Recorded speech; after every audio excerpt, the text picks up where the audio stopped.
And also just thank you for getting through this probably not so great episode with us. We got here.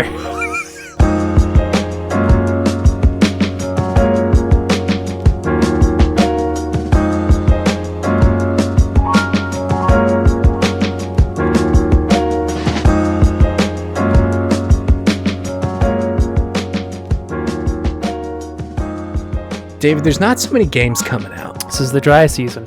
This is the dry season. Well, I think I did a bit last year where I coughed like I was all out of water, and I was like, "Oh, David." I remember. Yeah, I was really confused. There's no games. And I was today being like, I wonder what I could do to communicate. It's like, I bet I could just cough like I haven't had a drink of water in a while. And then I realized that our listeners would know. You're plagiarizing yourself. Yeah. Suffering from success. Yeah. Tough times. But yeah, no video games. I've been playing anything I can get my hands on. Actually, that's cutting it a little bit short because I have been playing some very good video games. But major big releases, Cyberpunk 2078, not out yet. Hotly anticipated sequel. Nathan Drake 5. Charted, not even uncharted, just charted. More like institutionalized is what it's going to be. Nathan. He probably should go to jail, right? I'm surprised he hasn't been brought to international court at this point. His DNA is all over these murder scenes. He's like a war criminal at this point. He's like a one-man war criminal army. Yeah, I think the UN might have something to say about what Nathan Drake is doing in everybody's country. I think they have to at this point.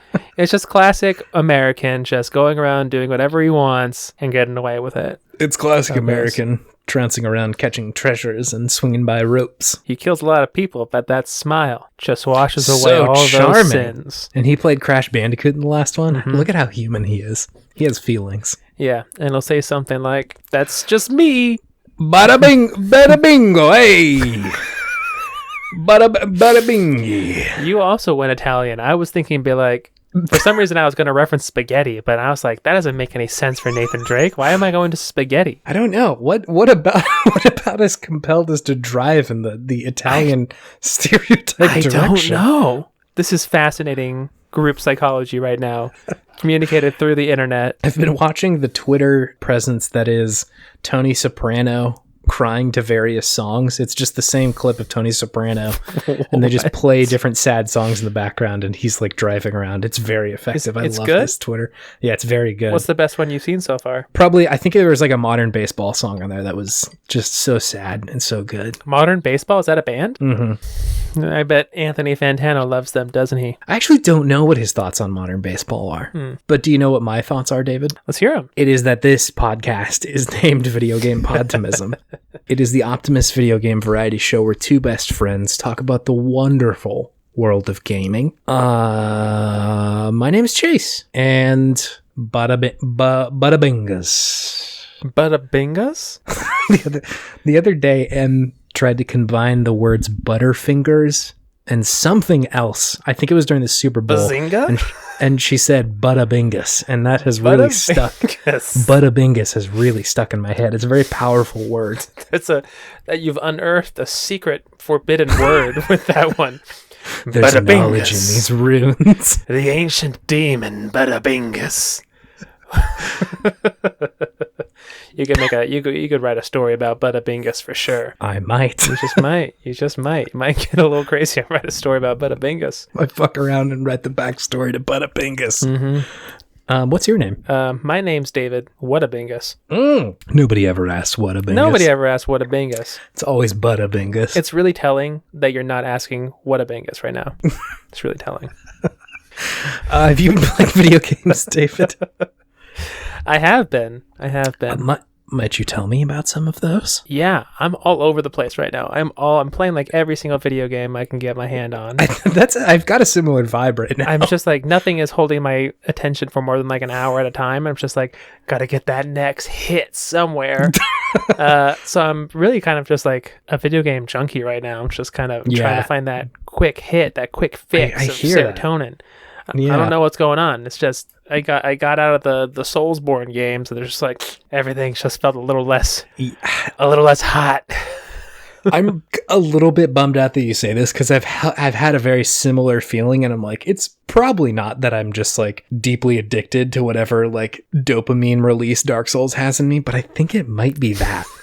I think I might have to like... I'm addicted to that game style now. It's bad. Oh, man. It's bad. I love the punishment. But let's see what I've been playing. I've been playing a little bit of The Witcher 3 again. Okay, wow, back in it. I'd never finished the DLC, the second DLC. Is that Wine and Blood? Yeah, Wine and Blood. I'm in Beauclair right now, which is essentially like medieval France. Very cool setting. It's huge too. It's just really awesome that they added just like a giant another kind of game setting to as just as DLC. Just massive area. So really fun to go around and just explore in. Still, the voice acting is really great. Yeah. So yeah, enjoying that, going through it. I've been back into Doom. Doom? Doom. I didn't know you were in Doom in the first place. No, I was playing it for a bit on PC, but I just kind of got off of it, and just in my fucking junkie crawl looking for the next hit, I'm just crawling back to my PC. I'm like, will Doom do it for me? There's got to be something in here. Get me there.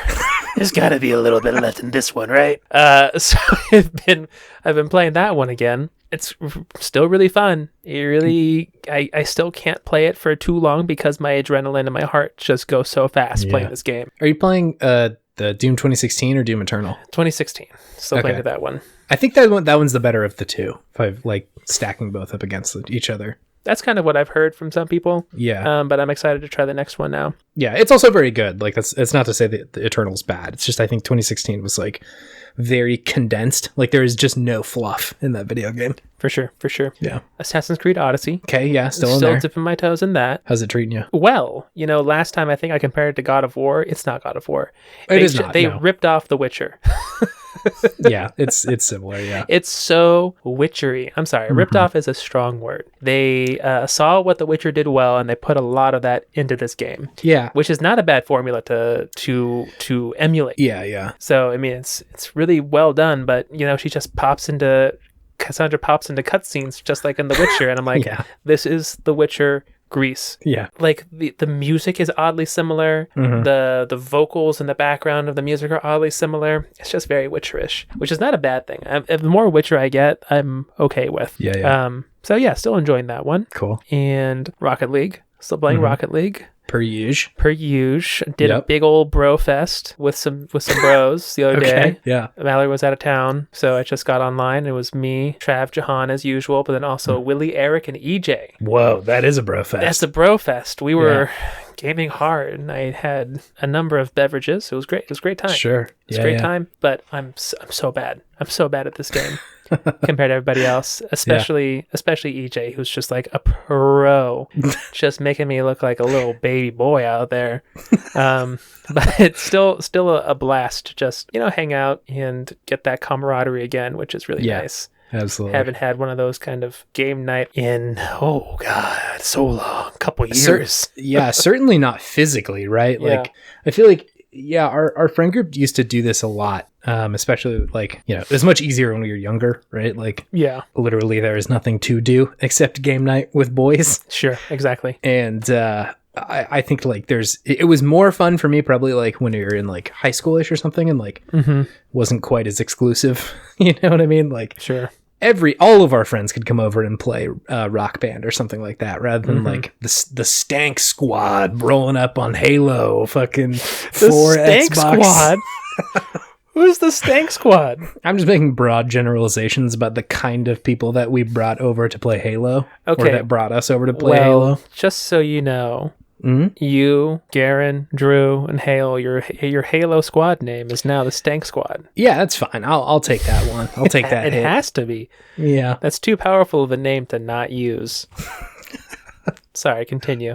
That's fine. I was just saying that like it's hard to get that same feeling, especially when like everybody's living in separate cities and can't get together quite as much. It is quite nice to be like, yeah, we have like a lot of friends hanging out and playing a video game at the same time. It's a special kind of magic. Yeah, that was really good. Yeah. Also a little bit of Detroit. A little bit of Detroit. Still good. Graphics are so crazy good. Yeah. Really makes me love my TV. So I don't think my old TV would have done well with this game. My old TV would have looked like a PlayStation 2 game of life. Yeah, it would have looked bad. Yeah, it's just a very interesting story. It's compelling. Yeah.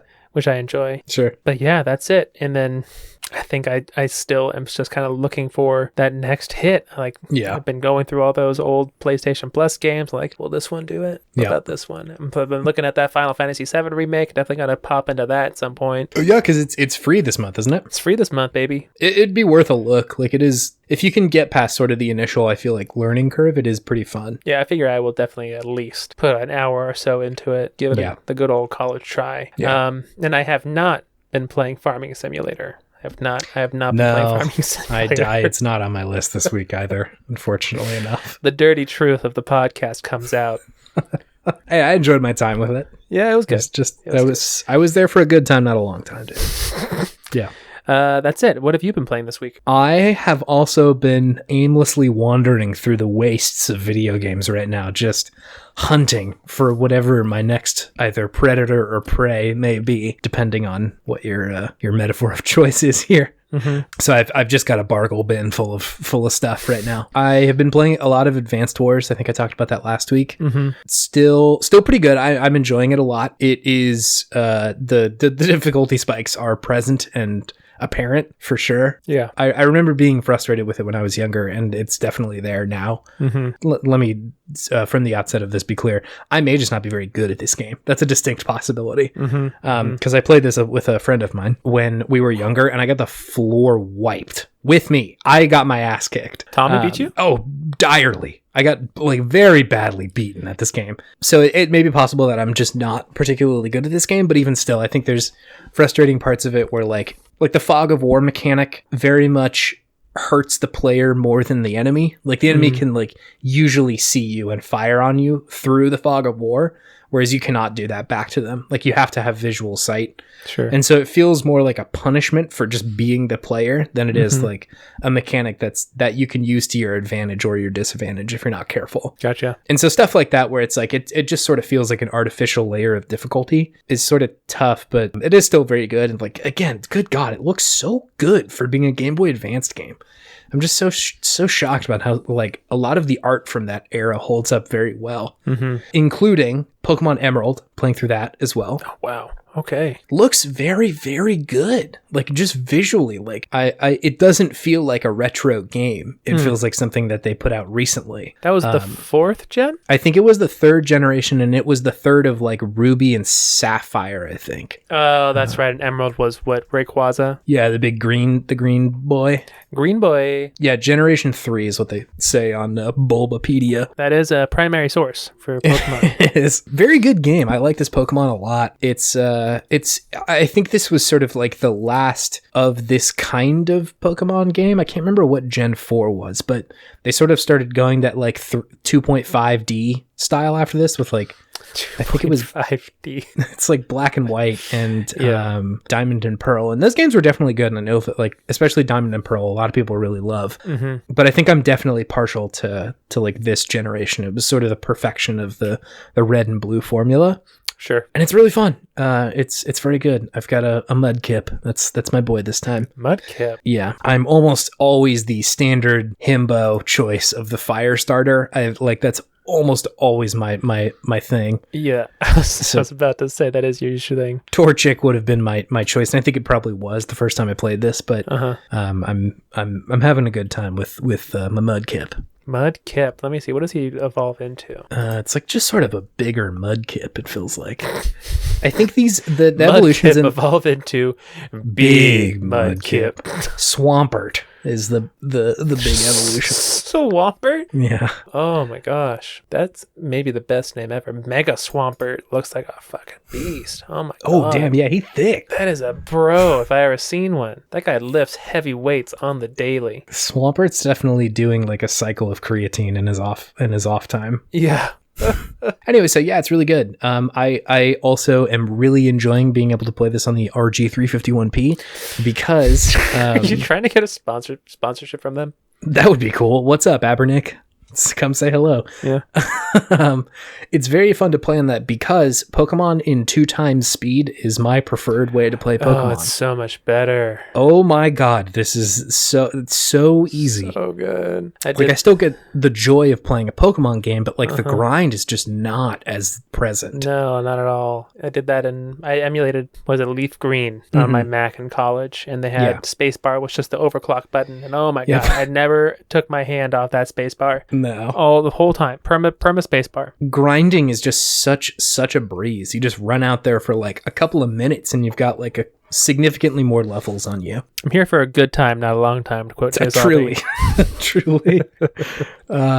So yeah, that's been pretty enjoyable. Em and I have gotten every star, every stamp, and every flagpole in Mario. Oh my 3D World. God, you guys 100% completed it? Almost. There is another world that unlocks after you get all of them. No. It's like some way deeply challenging levels that we've yet to really Is it beat. like that crazy Bowser like casino world? No, farther than that.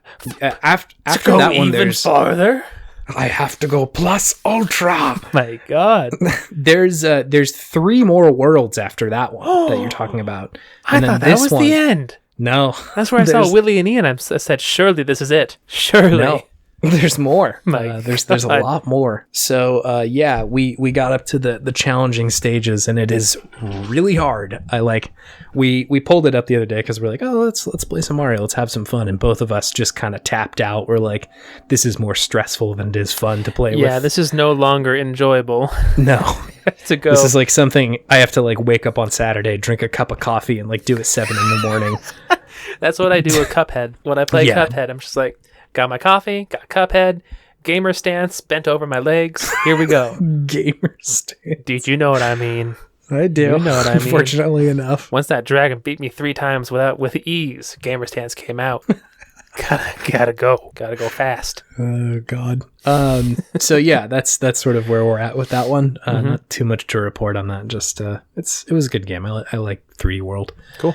I was telling you this before the show, but I've also been doing this very weird operation of downloaded RetroArch on Steam, and then am streaming Steam to my iPhone so that I can play emulated games on my iPhone. And so where do I go with this technology? But of course, to Parasite Eve on PlayStation 1. I like this game quite a bit. I like return to it fairly frequently. You've talked about this one before, haven't you? I don't know if I've talked about it on the show, like having played it. I may have talked about it in Good Games. I don't totally remember. I'll have to go back and check because I don't want to accidentally do another Good Games on this one. It may have been during like a list of like spookiest games or something. Yeah, I think you mentioned it during briefly mentioned it during something. Yeah, but I like Parasite Eve a lot. It was made by Square, I'm pretty sure, during it's like sort of that Final Fantasy 8 and 9 era. And so it's like an RPG, but it's set in like the real world. You play as like Aya Brea, who is she's I think part of the NYPD, and like some very cosmic horror stuff starts happening almost immediately. I really like that about the game. It really does not mince words. It's like,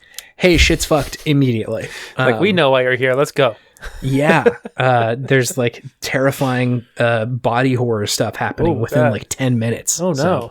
So it's good. I really like this game. It's just got such a vibe, and it's hard to tell if that's like nostalgia for me specifically, but like it just it feels so of its era and like in a good way. So I've been dipping my toes in there. And then the other 2 games, which I think have definitely been taking up most of my time. The first one is Rhythm Doctor. You saw me playing a little bit of this last week. I did, yeah. Right before we potted, I was playing it a little bit. I had heard about this game through this guy Kyle Labriola, who is in the Into the Aether Discord. Shout out Kyle. Shout out Kyle. Hello. And he had done, or essentially posted like, hey, I worked on this game, like y'all should check it out. And I think I had somehow seen it like floating around on Twitter. Somebody must have liked it. It may have been him, honestly, but it is a game where your point of interaction is just pressing the spacebar, and you have to press the spacebar on some beat. Right. And so the game essentially breaks down into this situation where it'll play you a song, and it essentially wants you to play on the beat, right? So if you can imagine, like, not necessarily a Guitar Hero, maybe something closer to like Rez or something like that, where the point of the game is not necessarily the different notes you play, but specifically how on time you can get with them. And so the first level is like you have to press the 7 beat on an 8 count. And it's pretty straightforward. And then, it gets a little bit more complicated where you're doing like 1-2 beats. And then other times they'll add a couple of characters in. So you're supposed to keep track of a couple of different hits. And it's really fun. I think it's super duper charming. Like both the art style, the writing, and all of the music is really, really cute and cool. Some of the songs are total bops, which help. For whatever reason, a little bit of the art style and a little bit of the mechanics remind me of WarioWare, just in the point that, like, I can see that. It's like you got one button, right? And like you have to do a lot with that one button. Yeah, you're doing one thing, but they do a lot of different things with that one thing. Yeah, like I think it's a really cool design idea to try and push like single points of interaction to their like as far out as you can go. Like it doesn't necessarily try to introduce a ton of mechanics. It's just like, we're going to do this one really well. There was a level that I played. I think you saw me playing this, and like I guess kind of spoilers for this game. It is fun to discover this. So if you're going to play it, maybe skip ahead 45 seconds to a minute. But there's a level where the game puts itself in windowed mode and starts like moving the game around your screen, which super is fast, very quickly, which it at first is totally like, oh my God, what's happening? I think the game is breaking, but it starts to do it on beat and you're like, oh, this is intentional. Yeah. I've never seen a game do that before. That's so cool. And like adds this sort of like meta layer to the challenge of like, we're not just making you play the beat. You also kind of got to like figure this out of where it's going to be. I also have a weird monitor setup. So I'm like looking at like my vertical monitor over here and like the other monitor over here, so it's like challenging. Yeah, battle station has betrayed you. It truly had. But I thought that was like super inventive and super cool. There is this like section, I think you saw me playing this, where you play a couple of levels as the story of this like barista and then this other dude who like makes music. I think one of them like smokes too much, and drinks too much coffee, and they like sort of are having some like heart palpitations, and your job as the rhythm doctor is to sort of cure them of that. But it like tells this like genuinely kind of touching story of like people both, doing something that is challenging to them personally. Like the writer seems to be having issues like making music without like caffeine. And then the chick is working at like this job that's like seems pretty stressful and kind of hard. And just like the back and forth there felt like pretty well written for a game that's just like a rhythm game. So I was pretty impressed by this one. Check it out. I like this game a lot. It looks great. It looks really fun. Yeah, I was thinking about getting it for Steam as well. Yeah, it's not expensive. So like if you're into it, it's good to support indie devs with good games. There you go. And the final game that I've been playing that has just soaked up so much of my time is Loop Hero, David. Ooh, this is a roguelike, right? This is a roguelite, I think. Light. Okay. This game is sort of hard to describe, but I'll do my best. Essentially, you are this little character on screen, and you travel around in a circle. This is like the main game loop. You travel around in a circle, and on the circle, there are enemies that will like be placed kind of randomly. If your person runs into them, they'll go into a battle where you have very little control over the battle. Like they just sort of do it automatically. Sure. And then from there, you get a couple of different rewards. You get either like different gear that you can put on this person to like make them stronger, or you get these little cards which you can start to influence the terrain around you. So you can place like on the loop, right? So on this loop that you're walking around. So you might get like a spider cave, and it'll spawn some spiders that might have better loot, or you'll get like a mountain and a rock that you can place that will up your max HP or something like that. And so that part of it sort of feels like a board game, like almost Catan like, in the way that like these little cards and the terrain is affecting your like stats and how you play the game. Sure. And then once you make it around the loop, it like you get a little bit more health, and then the enemies get tougher until you fight like a boss essentially. From there, it expands out a little bit. You have like a base that you can expand with like some of the resources that you got for any given run. If you die, you don't get all the resources, or if you get beaten by the boss, you don't get them all. But if you get to the end of a loop, you can essentially retreat. Once you come back, it'll be totally fresh again. So you'll start over from zero. It's so compelling, and it's sort of hard to describe why. I think it's just very addictive and very satisfying to play out. Yeah. There's a lot of very cool unlocks that you can get that change the style of play, and there's a lot of synergies between these like terrain cards that you get that are fun to discover. Sure. Right?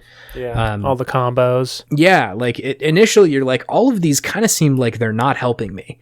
Like they're spawning other hard enemies. Sure. And I don't really know how this is going to help me all that much. But there's like a handful of very cool interactions that you can do of like, okay, so, I have like a vampire mansion, which spawns vampires, which is tough. I also have a village, which humans are in, and I can get like quests from that to beat up stronger enemies, and they'll give me a cool sword or something. And one of the cooler interactions that I've found is that if you put a vampire mansion next to a village, it like desecrates the village. Like all the humans go away, and there's like ghouls that show up in the village. Goblin ghouls, a zombie with no conscience. I also go there whenever I say ghouls. Immediately. Well, the way you said it definitely sets it up. You were already saying it kind of like Jay-Z. That's true. Anyway, so if you do that, it spawns a bunch of ghouls, and then if you go around the loop 3 times, the vampires like establish order in the village, and it like turns into like a cool normal village again that heals you more than just the base village would. They're practicing human husbandry. A little bit. Yeah. I actually don't know the backstory. That's possible. That's definitely possible. And that's a Witcher 3 joke for anybody listening. DLC only. DLC only. So yeah, it's very cool. I like the art style is really fun. It like very much is harkening back to like a pretty simple art style, like not necessarily like Atari, but maybe a very quality NES game. But they make it look really, really good. Okay. It's not necessarily like, poor looking. It's just like initially you look at it and you're like, wow, that looks pretty simple. But then like the art is so high fidelity. Like the animations are really cool. The music is also a total banger. There's like a very heavy bass song. It's a gent. Like kind of, yeah. Gent-ish. Like gent light. There's like just like the bass in the background is just like gung gung gung gung gung gung every time. I'm like, hell yeah, this is a real slapper. Get ready to go in the loop, baby. So yeah, it's super fun. I've seen a bunch of people online playing this, and it's been fun to sort of like see the internet discover different things about this game. Yeah, I saw it was on sale on Steam as well. Yeah, I think this is a pretty recent release. I want to check on that, but I first saw it on Kotaku. I can't remember who was writing about it, but one of their writers was just like, yo, this game rips. And then I think the internet was like, actually, yes, this is very good. You are right, good sir. It does indeed rip. Yeah, I've put 9 hours into this game already. I think I got it on Thursday. Damn. Yeah, I spent a lot of the weekend on this. Pretty good. It's pretty good. Yeah, I like this game. All of this, however, will take me into my Podtimistic thing of the week, David. Yes, and? Which is the speed of the video game industry. It is very fast. Yeah? Yeah, I was thinking about how quickly the turnaround was from somebody on Kotaku. Yes, Ethan Gage, I believe. He posted on Thursday, Loop Hero is a wonderful new RPG about overcoming despair. And I was like, hey, that's cool. I want to check this out. I also want to overcome despair. I also want to do that. That sounds like a good reward. And it's just so interesting how quickly the turnaround was from that to like, I'm playing this. I see a bunch of other people online playing this. And like, I didn't have any idea about this game. It wasn't even on my radar. Yeah. And I would assume that that's probably true for a lot of people, that this sort of like, was discovered and then also playable very quickly. It just reminded me of when like you and I were younger, and like this sort of experience was not present. Like the experience of, okay, I got the most recent Game Informer and it tells me that a new game is going to come out in like 3 years or something. Yeah. Like very far away. StarCraft Ghost looks good. It looks so good. I can't wait. It's going to be so sick. Oh man. Yeah. So like only old heads will get it. I'm just very happy that there's these kind of games that kind of come out of nowhere and like get the response that they deserve, because I think like this is a very good game and I think it deserves praise. Same thing with Rhythm Doctor. So like there's all these titles that just, to me, I like, of course, like people are putting work into them for years, but like as a consumer, it's kind of magic to be like somebody on the internet just whisper in my ear, you should check out this video game. And then I'd be like, what? And then look over and it's on my Steam page. And I'm like, maybe I should check out this video game. And then days later, I'm just so deep into it. It's like a very, very satisfying situation. Like a fairy comes and whispers in your ear. What was that? What did you say? Sprinkles video game dust on me and suddenly I have a fresh new title. Pretty much. So yeah, Tight. I like how quick it is. Of course, there's downsides, right? Like, you know, big, huge games are harder to develop and like a lot less people are investing in them, or, you know, there's big swings and big misses like Anthem and shit like that. But people's big negative opinions get thrown out there really quick. Yeah, absolutely. I think that's definitely the downside, but I think there's a special kind of magic for these very inventive and cool indie titles. Nice. Very cool. Do you have something fueling your sense of podtimism, David? I do. Tell me. It's being true to yourself, living your truth, Jace. Whoa. Living your truth. That's a big podtimistic thing. It's a big podtimistic thing. Tell me more. Yeah. I went back to Doom and I decided, no, I'm not a mouse and keyboard user. I'm too old. I cannot learn the ways of the Jedi. And I plugged in my sweet veteran DualShock 4 into that computer. Steam recognized it right away, didn't need to do anything, and I'm right in there killing demons like the slayer I am.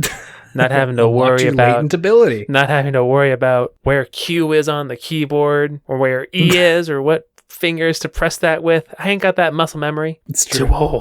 Too old to learn the ways of the M and K. But so I'm back and living my truth as a console gamer on the PC. Yeah, I hear that. Every now and then, whenever I get a new first-person shooter, I'll make a run at using mouse and keyboard. It's so hard. It's really hard. It's really difficult. I think you and I strictly for a while played console games. Yeah, and like I just never developed that mouse and keyboard skill. Me like neither. I was never good at Counter-Strike. It just never happened. It's like if Goku also could not see his movements because he was moving so fast. That's what it feels like when I'm playing. It does. Like you're trying mouse to and keyboard. I know what I need to do, but I just cannot execute. I can't do it. Yeah. They're like, this is clear. I can just hop back and forth here and then shoot that guy and then go around the other way. But no, I'm all over the place. I'm strafing when I should be just running forward. I'm like facing the wrong direction because my sensitivity is too high for my console gamer wrists. That's just dumb old wrists that don't know how to them old stanky don't know wrists. how to do anything. Yeah. But it's really increased my enjoyment of Doom. Yeah. To be quite honest. Yeah. Because pretty much every time, I'll plug in a first-person shooter. The second I plug in a controller, I'm like, it feels so much better now. It feels like I'm trying to play the game through Google Translator. It's true. Yeah, you're a couple of like API requests away from being able to get it right. It ain't working. So no, it's been liberating to just accept that I'm a controller boy. It's just my way. I hear you. I see you standing in your truth. Thank you. See me in my truth. I have eyes on the inside now. Jesus. Not that there's anything wrong with keyboard and mouse. I think it's just like at a certain point, this is what I'm accustomed to. This is what I'm used to. And like, it's so much more of an enjoyable experience for me to be able to just strap on a controller and play it. Yeah. If I was like 16, I'd be like, okay, I'm going to devote a summer to learning how to get good at a mouse and keyboard. I don't have summers anymore. I don't get 2.5 months off from everything. I got to keep working. Yeah. My core memories, my core skills are kind of locked in place at this point. I don't know that I can get as good as I want to be with a controller as I need to be. With the mouse and keyboard. My last chance to respec was probably a decade ago. Yeah, it was your last year of college. Yeah, like it's over. Your skill tree's locked in place, and you have opted for the controller skill rather than the mouse and keyboard skill. I gotta start a new game if I wanna switch this up. Gonna have to wait for round 2. I gotta finish this run first. New Game Plus is coming around. New Game Plus. Sick. Okay, well, do you want to move on to our main thing, David? Let's do it.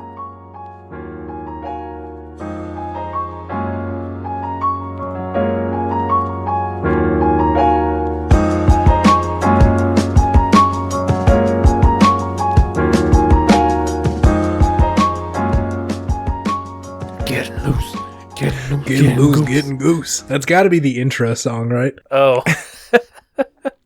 to rum retellings are stanger for the Rummans. Yeah. Is it getting loose, getting goose, or getting loose, getting booze? So booze makes more sense. I think goose is funnier. Maybe we do one of each. Just get loose, getting goose, getting loose, getting booze. It's rum retellings. That's how we sound, right? That's it, yeah. Like bad radio DJs. That sounded like a Super Nintendo villain laugh. Hold on. I need to pull up the sound of Shredder laughing in... It's like the compressed... From Turtles in Time? Yeah. Got it. It's like the same laugh. They just pitched it down a few times. Yeah. Yeah, that's what our laugh sounds like. So we don't do the segment all the time. And the name of the segment is Rum Retellings. You can tell we don't do the segment much because Chase doesn't have the intro just locked and loaded like he does with everything else. There's two problems. Well, yeah, one, I don't have the intro locked and loaded, but the premise of the segment is that we are loose and goose at this point. This is Rum Retellings, where we try to conjure, without very much research, the story of a video game. We then try to purposefully put some guardrails and barriers in front of us by having a few or two adult beverages beforehand. So we have properly loosened our storytelling gears. Yeah, if you're under 18, turn it off. Stop listening. This is illegal for you to listen to. If you're under 21, don't do what we're doing. Those are the disclaimers. And if you're over 21, the party's over here. The party is over. The gamer-themed party's this direction. Hey, if you a real gamer, the party's over here. So I'm stopping this bit now. This is devolving already. Okay. I have depleted all of our house's resources of White Claws. I've been told that I require more pylons at this point. Pylons. My whiskey is still going. I can't just chug a whiskey. That's wrong. No. That's just wrong. No. But look at the legs on this bad boy. Look at that shit. That thing is 6'2" and it's got a 1 foot torso. All legs. Oh my god, that's terrifying. Yeah, it's the image there is pretty challenging. How much is neck and head? 2 inches. 2 inches? 1 inch for head, 1 inch for neck. 5 feet legs. So this person is dead or a monstrosity. It's like, oh god, it's like a bloodborne sort of monster, I think. I could see it as a bloodborne monster. Or perhaps cosmos. I think that's backwards. Damn it, I'm getting my Nightmare of Mensis references wrong. Or perhaps Cosm. Yes, thank you. Yeah. Thank you. Yeah, please, Chase. I'm talking to the newly crowned Bloodborne master. You can't call me a Bloodborne master. I haven't been in the DLC yet. Maybe that's the next thing I should play. Maybe is pretty I should good. Just inject it straight into my veins. Okay, so we were talking about doing a good games on this, which we may eventually, but we decided to do this just to, get a little switch up. Mm-hmm. We're going to do Psychonauts, I believe. Hey, Rasputin. 2000... The 2003? I don't know. I didn't do the normal research. We ain't doing hot stats. This is Rum Retellings, Chase. It's Psychonauts. Deal with these it. are cold stats. Ooh, it's so cold in here. They're very inaccurate. These are cold. These are... What's an inaccuracy? Lies? Cold lies? Oh, I'm not lying. I just don't deceptions. know. It sounds like a fatality. Cold deception. Yeah. Yeah. See that? We're like an indie band. Ooh, Cold Deception is, my favorite doom metal band. Just big open chords. Not even any discernible words, just guttural vocalizations. Okay. So normally we put some like challenges in here. Do we have any of those that we want to do? That's right. We do that. We cannot say the words psychic or powers or brain. Yeah. Okay. This is going to be tough. I can tell already. I'm just trying to sort of plot my course for how to do this at all. Yeah, I don't remember much of this game. It's all going to come back to me, I'm assuming at some point, but I think I remember a a fair amount of this, so I may be able to be your spirit guide through this segment, David. Because this came out when we were in high school, right? This was like an original Xbox game. Maybe even earlier than high school, because it was at 360. I would tell you, but I don't have hot stats. I've only got these all cold stats. I've just got an approximate knowledge of these things. Cold approximations. That's good. Oh, damn. Cold approximation. Damn. That's definitely Got it. You got it. You cracked the code, Chase Holby. My God. We got a regular Tom Hanks starring in, oh God, what's that movie with Tom Hanks? And he's the code cracking guy. You know. The Da Vinci Code. We got a regular Tom Hanks in the Da Vinci Code over here, everybody. We got a regular Da Vinci Code over here, bada bingus. Hey, I'm going to call you Da Vinci Code. Is that good with yous? That's all I got. We need to plow through this because this is already getting bad. This is getting bad in many ways. Chops are wide open. I apologize to all of Italy. Yeah. Multiple times this episode. Okay. Let me take my hand. Did you say Bada Bingus? Bada bingus is the word that M made up. Bada bingus. It's not a real word. But I like Bada Bingus if you're being an Italian gangster saying it. Mm-hmm.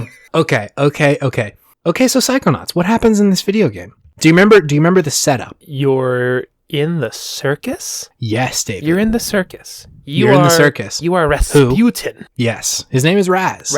Shortened to Raz. Short Very for cool. Raz. Really, he's a cool Rasputin. He's not like that creepy Russian Rasputin who just wouldn't die. No. This is like a cool Rasputin. So, yeah, you're a cool kid named Raz. And what happens? What happens to little Razzie? Well, first, you have goggles. Yes, that is an important part of the plot. He has cool goggles and a cool hat, and he's just a cool guy. It is, yeah. It's deeply mid 2000s to have these like cool goggles that you just like put on like when steampunk was sort of approaching. Yeah, the zeitgeist. Like maybe I can wear this. Mm-hmm. Maybe I can pull off Sora's pants. I don't know if I can or not, but let's try. It just lets you know he's ready for anything. Yeah, it's true. Doesn't he put them on every now and then? He does. He puts them on quite frequently, actually. Yeah. Mm-hmm. Hell yeah. Okay, cool. Yeah. Okay, so he runs away from the circus. He runs away. Why does he run away? Do you remember? He's like, I'm too cool for the circus. I'm out. I think there's some issue with his, and I can't say the word, with his technical ability that he uses. The special levitating stuff he does.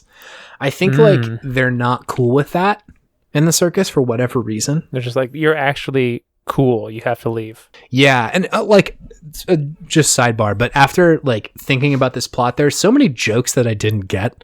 Like just the base fact of running away from the circus to go join like the real world is funny. I didn't get that as a kid. I just thought he was like a circus person versus like running away to join the circus. That's funny. That is actually hilarious. It's true. Thanks, Tim. Schafer. Thank you, Tim. Thank you, Mr. Schafer. I'm going to have to buy an Xbox for Psychonauts 2, aren't I? Yeah, probably. You probably are. Okay, so Raz is in the circus and he runs away. He then sneaks into his summer camp for like-minded kids. Other gifted, technical skilled kids, skilled gifted kids. Children who like all have some kind of cool quirk thing, a cool quirk. You're right. I'm attending UA High School, and I'm gonna be the best that there ever is. My name's Rasputin. I'm gonna be the best something not ever. It is kind of My Hero Academia, isn't it? This game, in a lot of ways, yeah. There's a similar vibe here. There's a very similar vibe, yeah. Young kids with technical abilities that are cool. Cool kids. There's a lot of cool vibes in this game. This is nothing. So he shows up, and I think if I remember correctly, that like he's just trying to like hang out and pretend he's one of the other kids. Mm-hmm. Also, if I remember correctly, I think one of the like adults there is like, who the fuck are you? Like, you're not part of this at all. But they're still with it. Like, okay, you can stay. Well, I think if I remember correctly, the situation is that they're gonna call his dad. They're gonna call Raz's dad, and they're like, he may take some time to get here. You can just hang out while that's happening. And so Raz is like, I'm gonna kick it Big Willie style here. Big Willie style. Aaron Carter style. I'm gonna beat Shaq while I'm here, just real quick. Wait, so is his dad part of the circus too? I think his dad is like the ringleader, if I remember correctly. The actual ringleader. So then he meets up with some of his cool friends. Mm-hmm. Do you remember these people's names? I pulled these. I remember none of their names, but I remember vaguely what they look like. Dougal Boyle, I think, is the first one. Boyle. He sort of looks like a thumb most of the game. Like, he's very thumb-shaped. Sure. Short, very, like, short and squat. I don't think you can see his legs very much. You just see him kind of waddling around. I do remember Dogan. My God, what a weird looking creature. Yeah, the character design in this game is pretty spooky. Yeah. Dogan Boole. So that's one of his friends, and also I think it's Lily or Lily. I can't remember which. She's like a cool kid. She's got sweet, cool powers. Yeah, she's No, I can't say that. I'm sorry. She's got cool technical ability. Technical ability. Yeah, Lily, but Lily is how it's kind of spelled. Yeah, Lili. Mm-hmm. Of course, the love interest. Classic. Yes.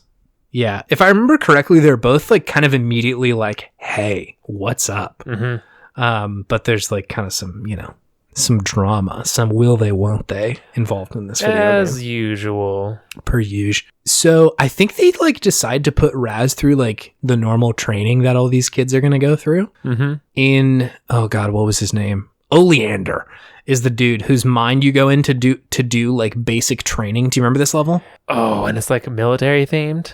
It's like actually World War II in there. It's fucked up.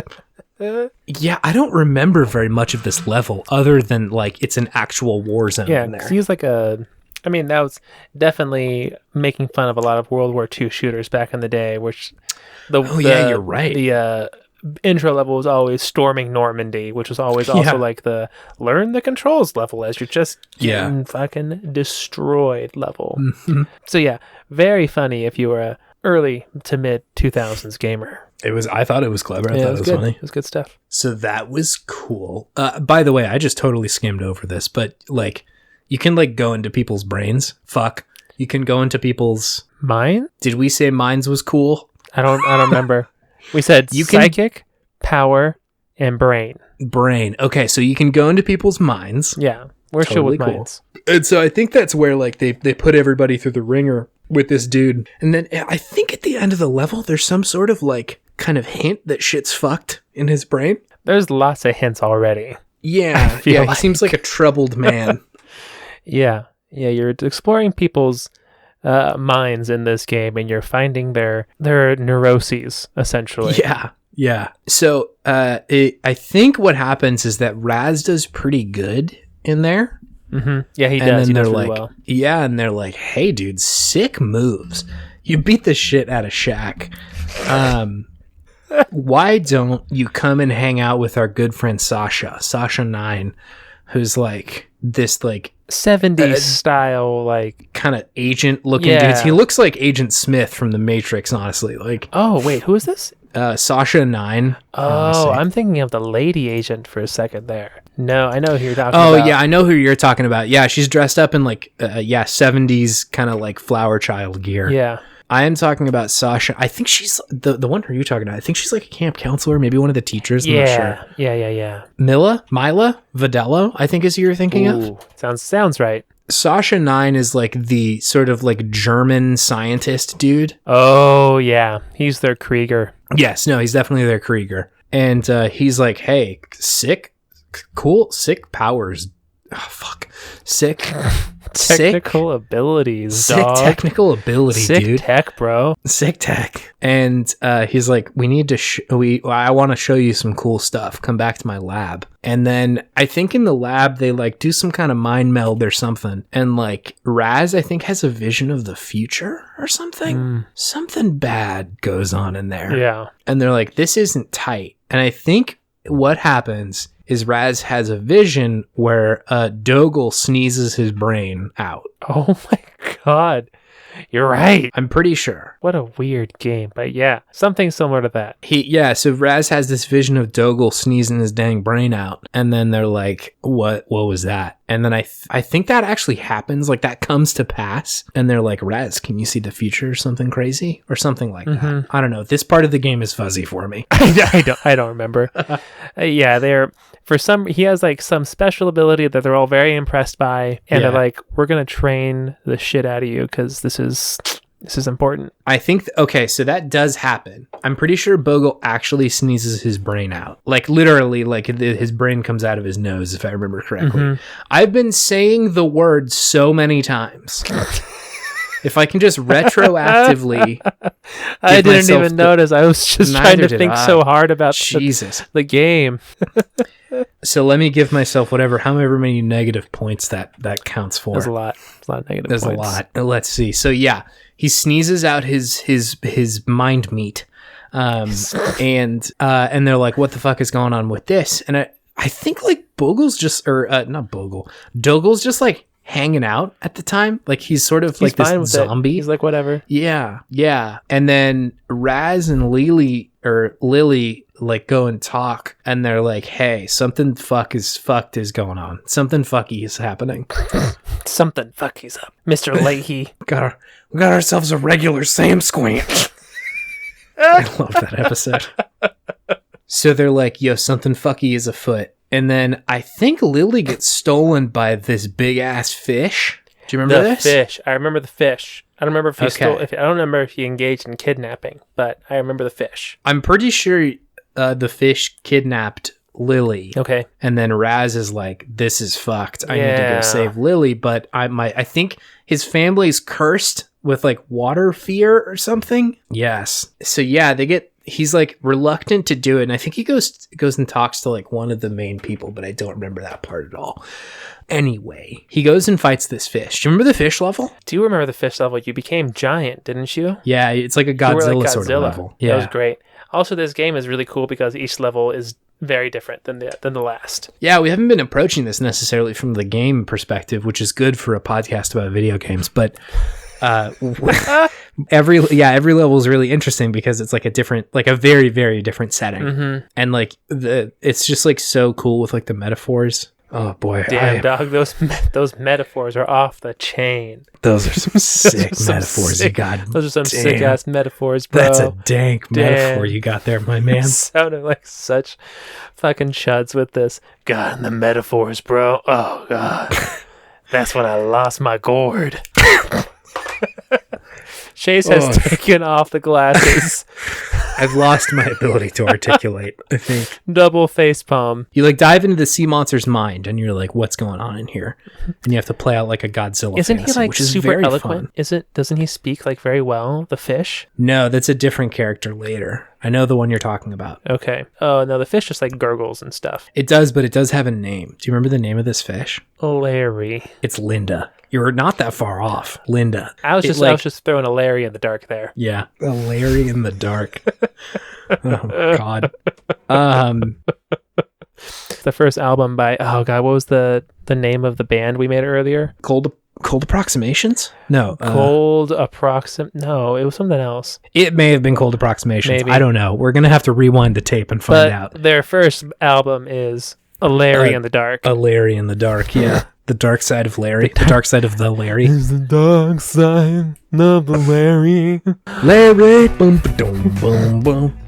It's a gas. Boom, boom, boom, boom. That's all I got for Pink Larry. Pink Larry. Pink Larry. Okay.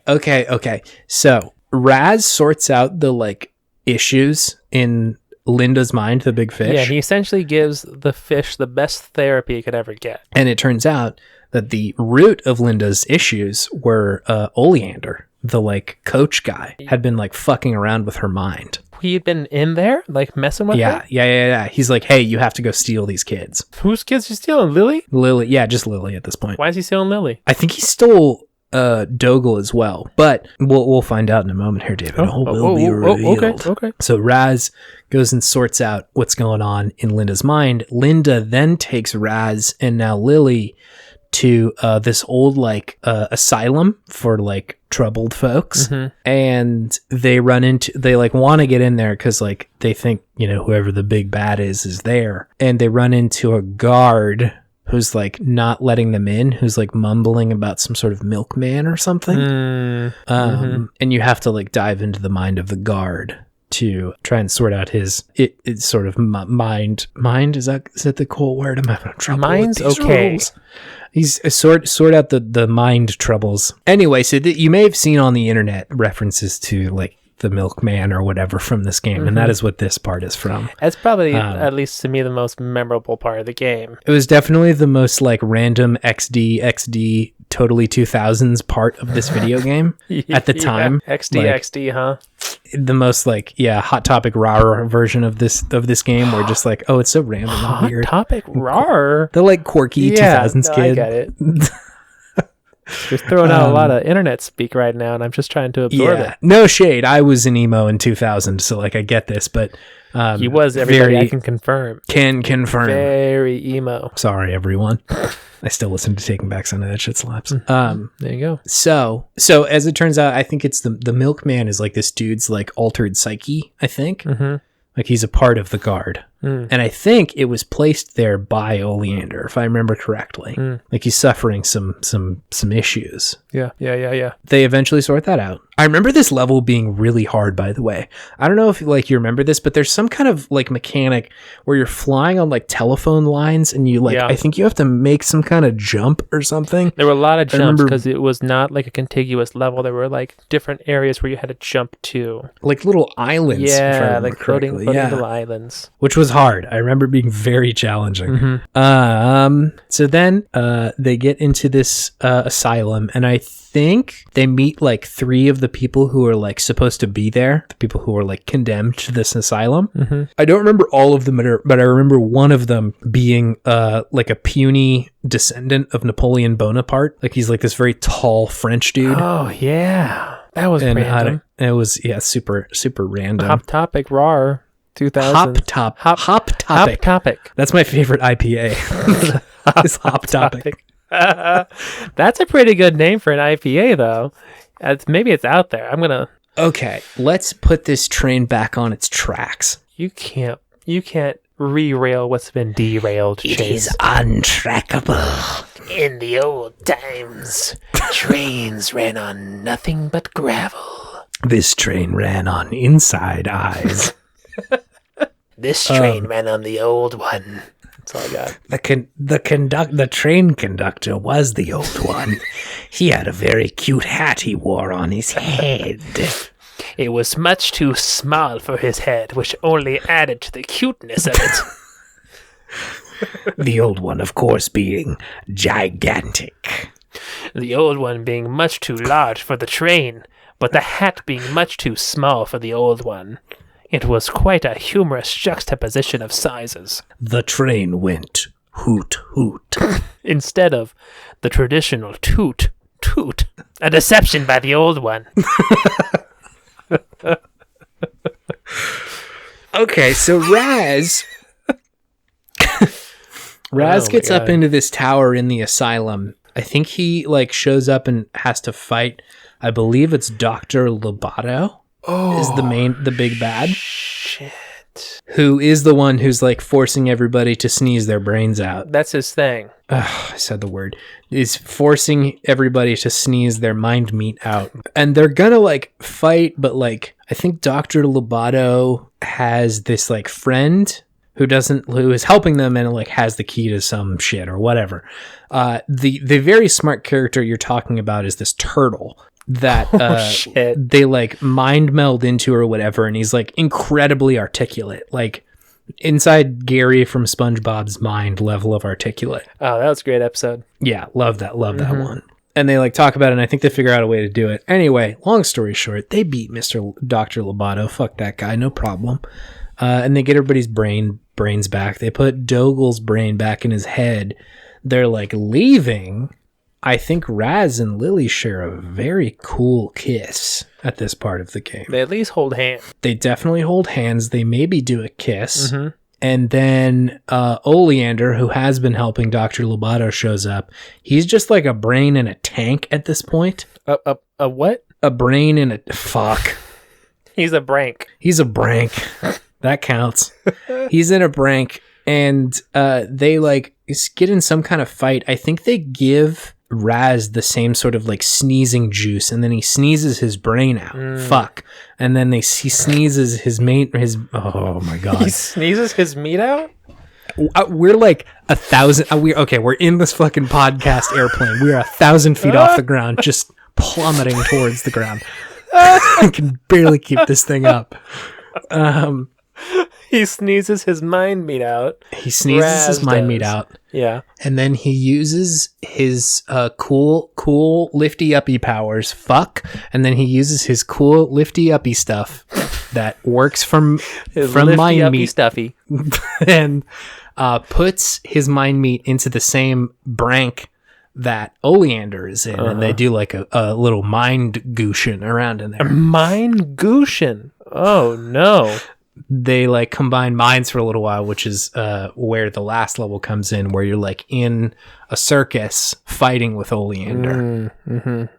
I think Raz's dad also shows up and is like, hey, I got a special cool power for you that's gonna beat this guy. I don't remember if that's actually his dad or not. I think it is. Like his telekinetic dad shows up. Who's his telekinetic dad? It's just his real dad, but he's like in telekinetic form, and he's like, hey, here it is. And then I think he beats Oleander. I think that's just what happens. Sounds like a video game. It sounds like a video game. I think Raz's dad shows up and he's like, hey, dude, you're kicking ass over here. I like this. You're like using your cool mind stuff to like help people. And then like all the camp counselors are like, dude, Raz, you fucking rip. This is good. Yeah, you're the best. You should stay and like be a cool psychonaut. Yeah, you should be that's what they call these people who go into other people's minds, psychonauts. Yeah, maybe we should have said that at the beginning of the segment rather than you can cut it in. You can cut it in. You're going to really have to edit the shit out of this episode, Chase. There's so much fluff in here. Welcome to this segment where we talk about psychonauts.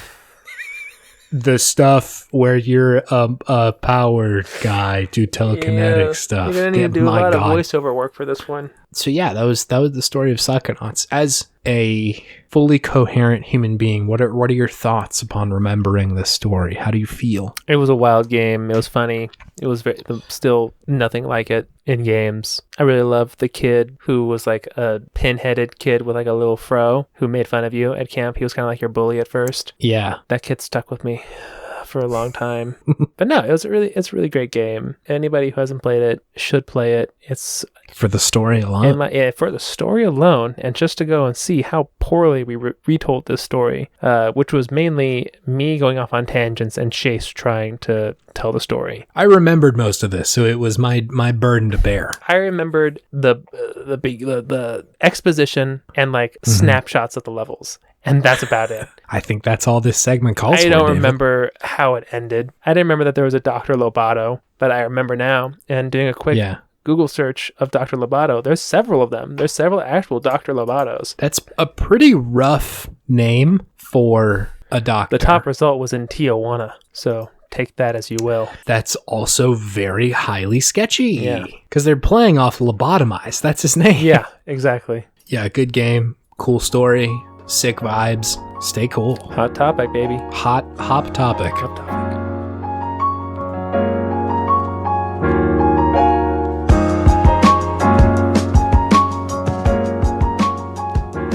I did the outro last week. Do you want to take a crack at it?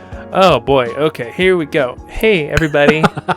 we're on Twitter. It's at Podtimism. That's true. Podtimism. If you want to do us a real big kindness, if you can really be a big old turtle from this game that we just did to us, Psychonauts, you can leave us a review as well. It really helps the podcast. We really appreciate it. Yeah, we do. And also just thank you for getting through this probably not so great episode with us. We got here. We got here. This real brick we just put up with everybody. We really got through it together. I really feel a lot of camaraderie and friendship. Yeah, feel connected to our audience for putting up with us. You really put up with us this time. That was really something special. So thank you, Gary. We tried to do a very artistic and impactful episode 50, and then 51 we just sort of like sat on the ground, back to form, baby, and kicked and screamed for about an hour until we called it a Do you remember the fish, Jace? Its name was Linda, David. Its name was Linda. Oh my god. Did the turtle have a name? Mr. Pokelope.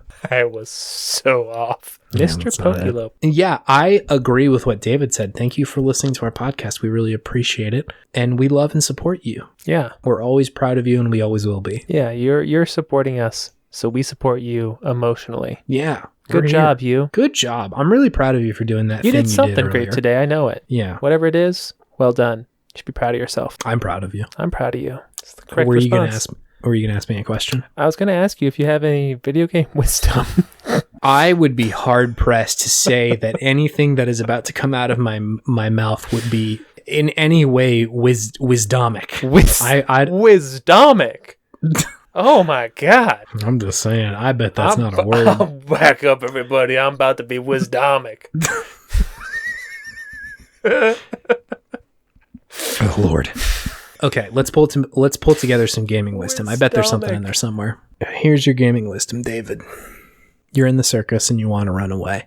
I hear you. I support you. I'm proud of you. But I think it might be wise to check to see if you have telekinetic powers before you do that. If not, I think maybe just go to college. I think higher education might be your ticket out. And that sounds hard. I know it's going to take discipline. It's going to take work and a lot of late nights. Yeah. Maybe some bad grades that you weren't proud of. Yeah. But you're going to get there, little guy. Buy Hop Topic beer. It looks fucking good. Get that beer. Piney and resinous. It's piney. So anyway, this has, I think, been an episode of Video Game Podtimism, I think. It was definitely something. I think, yeah. Do you think in 200 years, the podcast historians will look back and say that this was a low point in podcasting or that this was a high point? I don't know which one it is, but I do hope it's one of them. I hope we've either set the bar so low that that will set some sort of record. I think it might be a low point in podcasts, but a high point in friendship.